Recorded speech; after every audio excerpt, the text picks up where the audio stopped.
Why did Jesus, surrounded by desperate crowds, sick people crying out for healing, and disciples full of expectations, simply choose to withdraw and be alone? Have you ever stopped to think about this calmly? Amidst the noise, the voices, the human urgencies, there is a detail in the Gospels that goes almost unnoticed, but which carries a meaning too profound to be ignored. And perhaps what you are about to discover may change the way you understand faith, prayer, and even silence.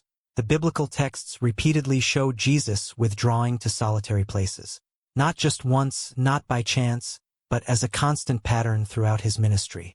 Right after performing impactful miracles, after healing entire multitudes, before making important decisions, or when his fame began to grow too much, Jesus would disappear from the spotlight and go to the desert, to the mountain, to an isolated place. Have you ever experienced this?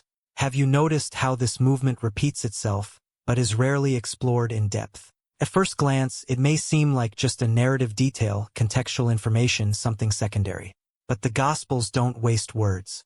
When something is repeated, it's because there's a hidden message there, a silent teaching.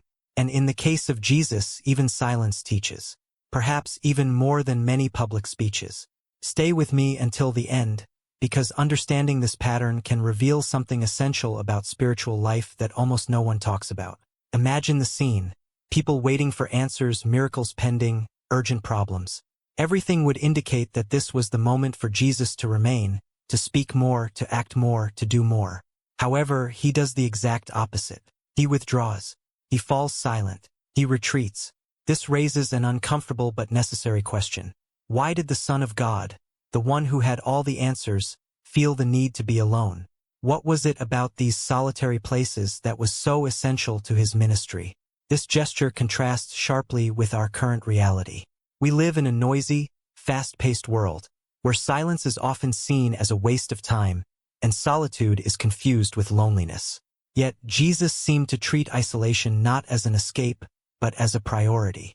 And when we observe more closely, we realize that the most decisive moments of his journey were frequently preceded by this intentional withdrawal. What's most intriguing is that the Gospels don't describe in detail what happened during those moments. They only record that Jesus withdrew to pray, to be alone, to meet with the Father.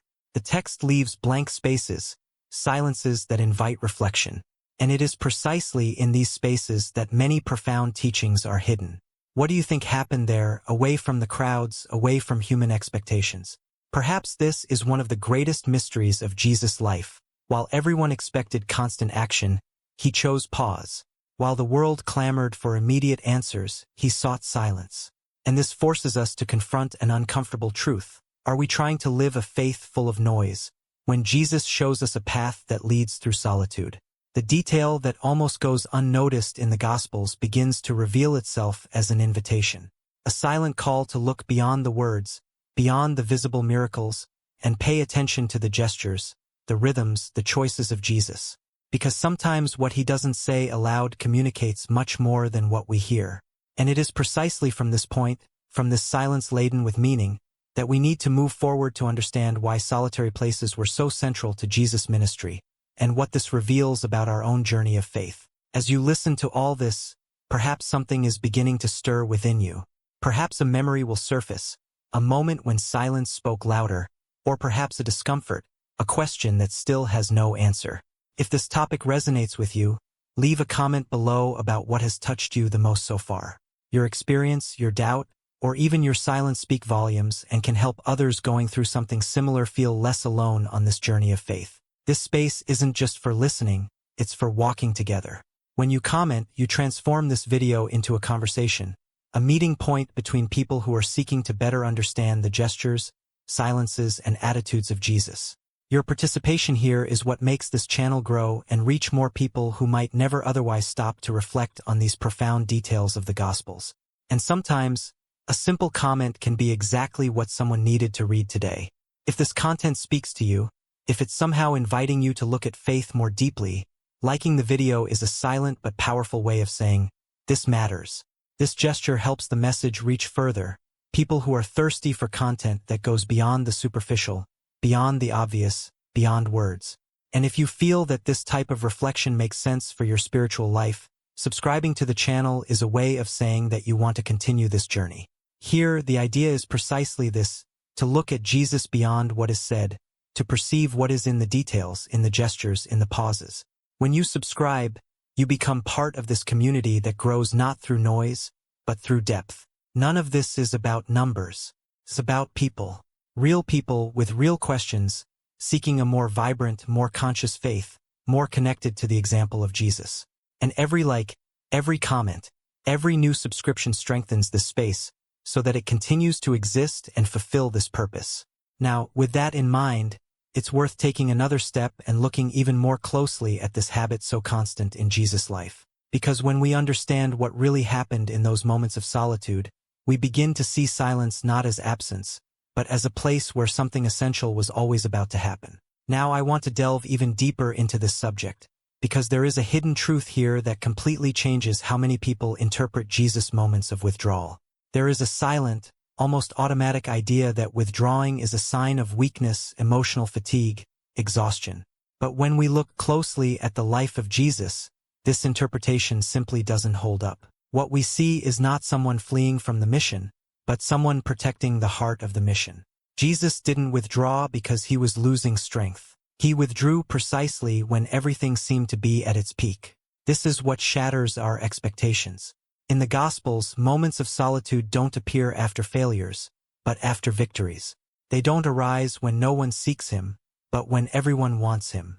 Right after healing the sick, casting out demons, feeding multitudes, or teaching with authority, Jesus chooses silence.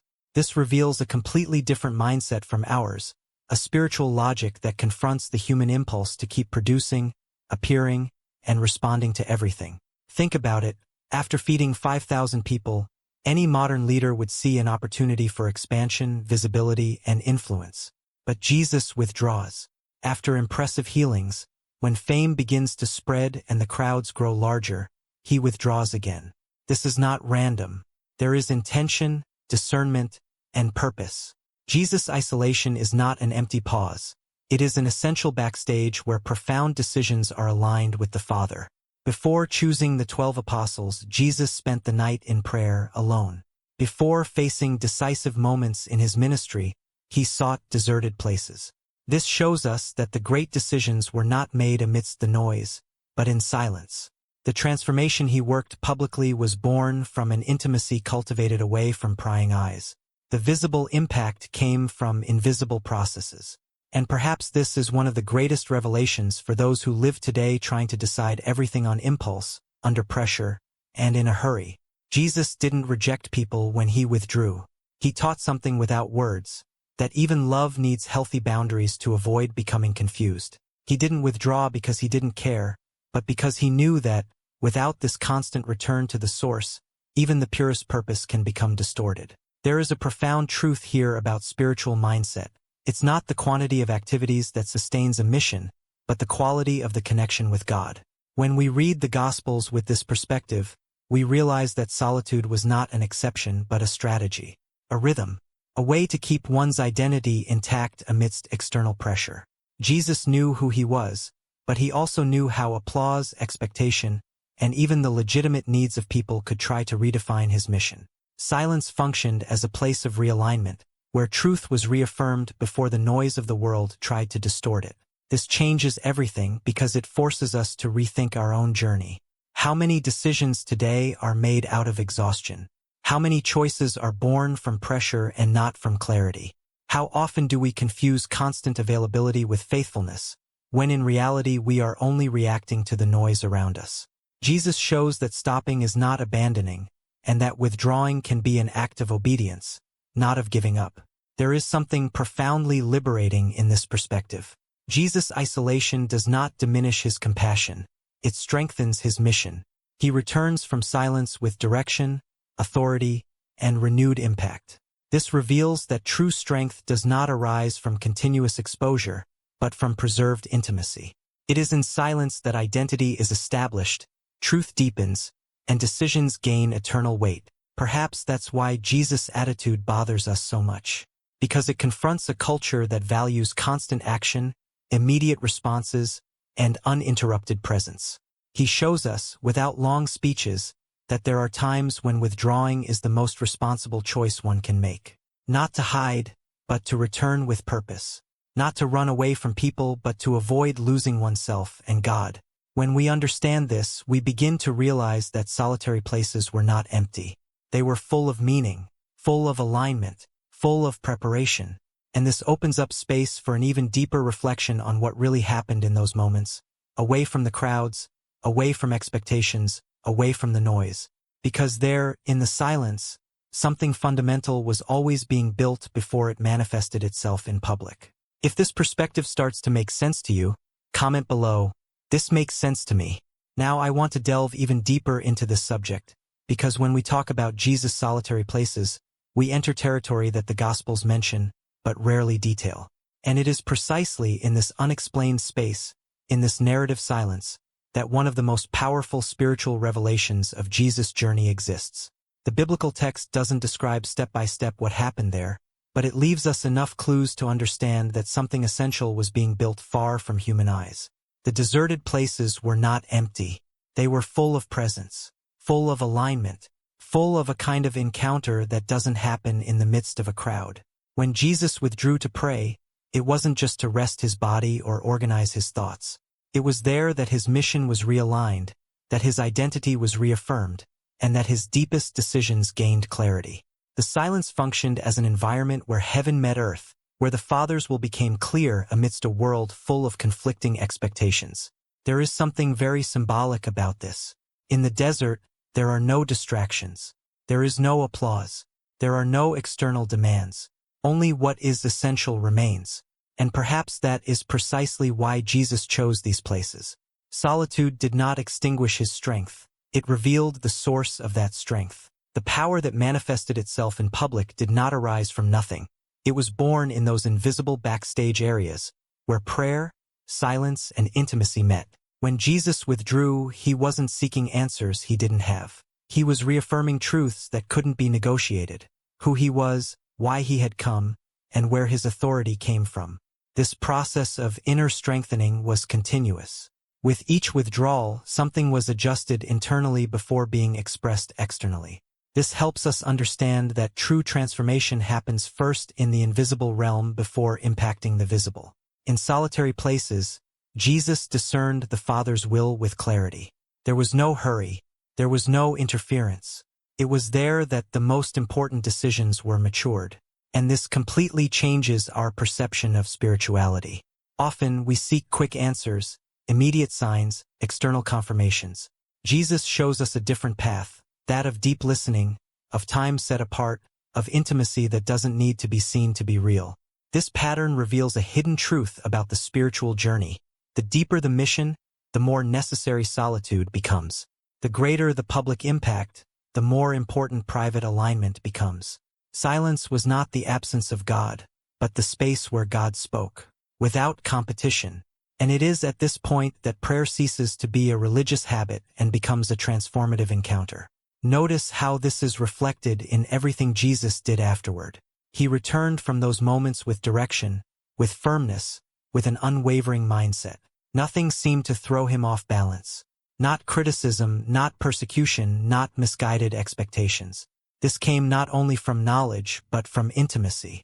The desert was the place where his identity was not shaped by what people said, but confirmed by the Father. There is a profound lesson here for anyone on a journey of faith, decision-making, or personal transformation. We live trying to solve everything amidst the noise, when perhaps what we need most is a space where we can hear clearly. Jesus did not treat silence as emptiness, but as sacred territory. A place where truth becomes more audible than external voices. And the more we look at these moments, the more we realize that intimacy with God was not a secondary detail in Jesus' ministry, but the center of everything. The miracles, the teachings, the authority, the impact, all of this flowed from a relationship cultivated away from the spotlight. Heaven met earth in these solitary places, and what was born there overflowed into the world. Perhaps that's why this aspect of Jesus' life is so little explored, because it confronts us, calls us to slow down, to reconsider our priorities, to understand that not every answer comes from movement, and that some of the greatest revelations are born in silence. Something is being formed there, something that still needs to be looked at more closely, because the closer we get to this mystery, the more we understand the real impact of solitude on the life of faith. And if this reflection is resonating with you in any way, write in the comments, "I'm on this journey too."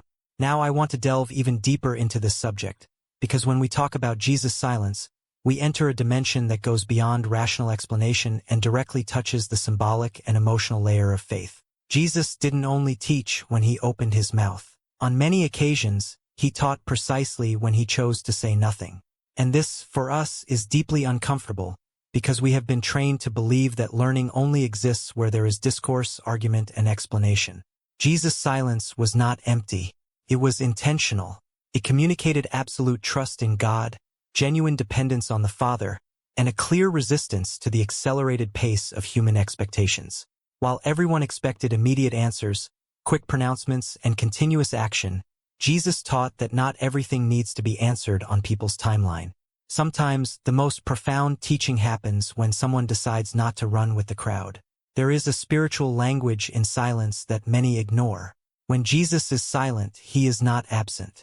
On the contrary, he anchors himself. Silence reveals a firm mindset, a secure identity that doesn't need to constantly prove itself. In a world where everyone is vying for attention, Jesus shows that true authority doesn't shout, doesn't impose itself, doesn't rush. It remains. It waits. It trusts. This type of attitude carries immense emotional power, because it communicates something without needing to explain. I know in whom I trust.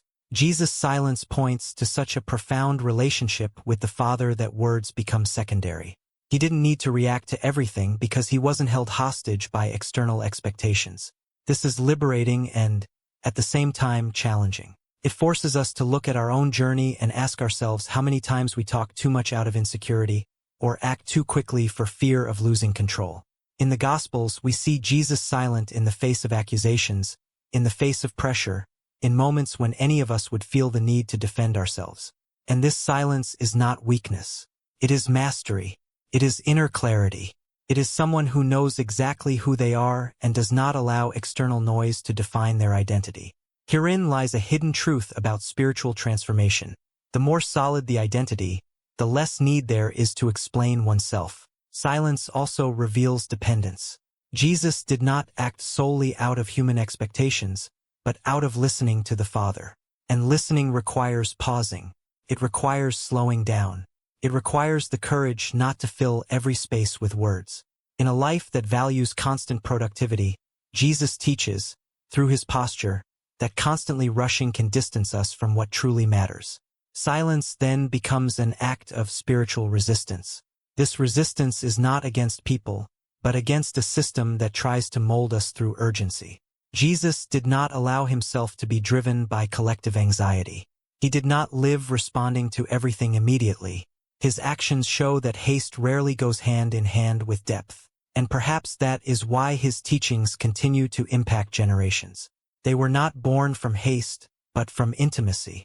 When we observe this pattern, we begin to realize that many of Jesus' deepest teachings are not in long parables, but in silent choices, in pauses, in withdrawals, in glances, in moments when he simply remains still, allowing time, silence, and the presence of God to do the work that words could not.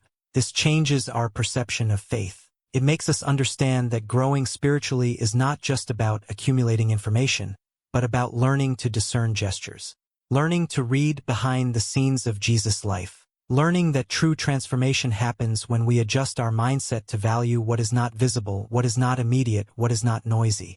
There is something profoundly human in this silence. It welcomes, confronts, and guides all at once. Jesus is not silent out of indifference, but out of wisdom. He knows that some truths can only be perceived when the heart slows down. And this explains why so many people listen to Jesus and, even without understanding everything, felt deeply touched. There was something beyond words. Perhaps this is an implicit invitation for us. An invitation to reconsider how we deal with silence in our own lives. Are we avoiding silence because we fear what might emerge from it? Are we talking too much when we should be listening more? Jesus' example suggests that silence is not an enemy of faith, but a powerful ally in building a more conscious, deeper, and more God-aligned journey. When we understand silence as a spiritual language, we begin to see that it doesn't interrupt the mission, but sustains it. It doesn't weaken the message, but deepens it. And this prepares us to look even more closely at the contrast between the rhythm of Jesus and the rhythm we ourselves choose to live every day. If this reflection is resonating with you, comment below, "I'm on this journey too." Now I want to delve even deeper into this subject, because everything we observe in the life of Jesus inevitably pushes us towards an uncomfortable mirror, the way we live today. Just look around or in your pocket at the screen that's always on, to realize that our lives are shaped by noise. Notifications, messages, deadlines, demands, expectations, opinions. Silence, for many, has become almost unbearable. And perhaps that's exactly why Jesus' attitude confronts us so much. We live at a pace that doesn't allow for pause.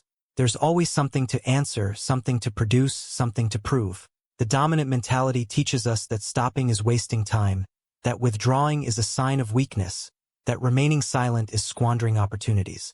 But when we look at Jesus, we see someone who did the exact opposite, and yet no one lived a life with as much impact as he did. This should, at the very least, make us rethink our certainties. The truth is that many of us avoid solitude not for lack of time, but for fear of what silence might reveal. In noise, we can distract ourselves. In silence, we are confronted. Thoughts surface, questions arise, wounds manifest. And then we prefer to fill every empty space with noise, with stimuli, with activities.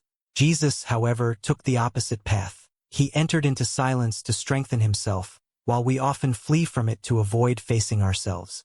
There is something profoundly human about this. We have all felt the discomfort of being alone without distraction. It is there that we perceive the weariness we ignore, the unresolved decisions, the inner turmoil. And perhaps that is why Jesus treated solitude as a source of strength, because he was not afraid of what he would find there. On the contrary, he knew that silence was the place where everything was reorganized from within. Our noisy lives push us toward hasty decisions. We respond too quickly, choose under pressure, react impulsively. Then we wonder why we are tired, anxious, disconnected. Jesus shows us that important decisions need space. They need silence. They need a place where the mindset is adjusted before choices are made. This is not just spirituality, it is profound wisdom. The contrast becomes even more evident when we realize how much pressure we are constantly under. External and internal demands. We need to handle everything, always be available, show consistent results. Jesus was also under pressure. Crowds followed him, people pressured him, expectations were projected onto him. The difference is that he did not allow these demands to define his pace. He knew when to withdraw. He knew when to say no without needing to explain. He knew when silence was more faithful than constant presence. This directly touches on our personal journey. How many times have you kept going, even exhausted, simply because you thought you couldn't stop? How many times have you ignored clear signs of inner weariness because you believed that silence was a luxury, not a necessity? Jesus confronts us with a truth that is difficult to accept. Without solitude, even the best intentions become too heavy to bear. Constant noise also affects our perception of God. When everything is fast, immediate, and noisy, we expect God to speak in the same way. But Jesus reveals that God often speaks at the opposite pace. Not in haste, but in pause. Not in excessive words, but in attentive listening. And while we rush, we may be missing revelations that only manifest themselves when the heart slows down. Perhaps that's why so many people feel spiritually empty even when they're always busy. We do a lot but listen little. We produce a lot but discern little.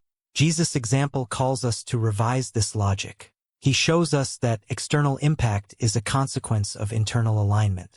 That true transformation doesn't come from noise, but from intimacy. That the silent backstage is more decisive than the visible stage. This contrast is not meant to condemn us, but to awaken us, to make us realize that perhaps we are living on autopilot, while Jesus invites us to live consciously. Solitude is not an escape from the world, it is preparation to deal with it better. Jesus returned from silence more present, more steadfast, more focused. This completely changes how we perceive pause, rest, and silence in our own lives. When we put all of this side by side, it becomes impossible not to feel that there is something deeper to be explored. Something that goes beyond individual habits and directly touches on how we build our faith, our choices, and our daily mindset. Because if Jesus, in a world far less noisy than ours, made silence a priority, perhaps there is a key there that we are not yet fully using. If this contrast with our lives makes sense to you, comment below, "This makes sense to me." Now I want to delve even deeper into this subject, because when we carefully observe everything Jesus did, we begin to realize that his habits were not merely distant examples of a perfect life, but silent invitations for those who wish to walk more deeply within it. Solitude, so present in his life, was never an exclusive privilege of the Son of God. It was always an open call, though often ignored, for all who desire a more rooted, more conscious, and more genuine faith. There is an important revelation here. Separating oneself from the noise is not distancing oneself from God. It is exactly the opposite. It is drawing closer. Many people confuse intimacy with God with constant activities, repeated words, and schedules full of spiritual commitments. But Jesus shows us that true closeness is born when the noise diminishes. It is in silence that the heart aligns, the mindset is adjusted, and the presence of God ceases to be an abstract idea and becomes a living experience. The hidden invitation in Jesus' habits is profoundly hopeful because it doesn't demand perfection, only intention. It's not about escaping the world, abandoning responsibilities, or living in isolation. It's about learning to create spaces where the soul can breathe, where faith is not just something practiced externally, but something cultivated from within. Solitude doesn't steal time from spiritual life. It restores meaning to everything we do. When Jesus withdrew, he didn't stop loving people. He learned to love them better. This completely changes our perspective. How many times are we physically present, but absent inside? How many times do we do a lot, but with a tired and confused heart? Jesus' example teaches us that silent encounters with the Father don't distance us from our mission. They prepare us to fulfill it with more clarity and balance. There is a powerful hope in this practice, because it reminds us that transformation doesn't happen only in grand events, but in simple, consistent decisions. Choosing to be silent for a while, choosing to slow down, choosing to listen more than to speak. These small, almost invisible gestures build something profound along the journey. They shape our mindset, strengthen our identity, and help us discern what truly matters amidst so many voices competing for our attention. Jesus shows that many public miracles begin in silent encounters. Before words that impacted multitudes, there was silence. Before decisions that changed history, there was solitary prayer. Before acts of love that spanned generations, there was intimacy away from human eyes. This reveals a hidden, yet transformative truth. What is built in secret sustains what is manifested in public. This understanding lifts an enormous weight off our shoulders. We don't need to live chasing after grand experiences all the time. Sometimes, the most spiritual step we can take is simply to stop, to breathe, to be silent, to be. Solitude ceases to be something frightening and becomes a safe place, where we are reminded of who we are and who God is, without external interference. Jesus' invitation doesn't come with demands, but with care. He knows that constant noise exhausts us, confuses us, and distances us from our essence. Therefore, his habits reveal a path of return. A return to the center. A return to simplicity. A return to a faith that doesn't depend on performance, but on presence. This generates hope because it shows us that it's always possible to start over, realign, and adjust our rhythm. When we begin to see solitude in this way, it ceases to be a burden and becomes a gift. A space where decisions gain clarity, where wounds begin to heal, and where the journey of faith becomes lighter and more genuine. Jesus does not invite us to silence to empty ourselves, but to fill ourselves with that which truly sustains life. And the more we reflect on this, the more we realize that there is still much to be discovered in this silent invitation that runs through the Gospels. Because understanding solitude as a spiritual practice is not the end of reflection, but the beginning of a profound change in how we relate to God, to the world, and to ourselves. If this invitation resonates with you in any way, comment below. I'm on this journey too. If you've made it this far, it's because this topic resonated with something deep within you. And that says a lot. This kind of reflection only makes sense when there's openness, when there's a willingness to look beyond the obvious and walk with more awareness on this journey of faith. If this content helped you see Jesus, silence, and even your own life with new eyes, subscribing to the channel is a simple way to continue this journey together. Here, the goal is always this: to go beyond words, explore the inner workings of faith, and bring to light what transforms from the inside out. If you'd like, leave a comment saying you made it to the end. You can write something like, "This message was for me," or "I'm with you until the end." This creates a real connection, showing that this conversation didn't just stay in the video, but reach someone on the other side of the screen. And if this time together made sense to you, leaving a like is just a silent way of saying it was worthwhile. It helps this content continue reaching those who also need this pause, this silence, this reflection. And before we go, there's a video over here that perfectly complements everything we've discussed. Click there and continue with me. The journey continues.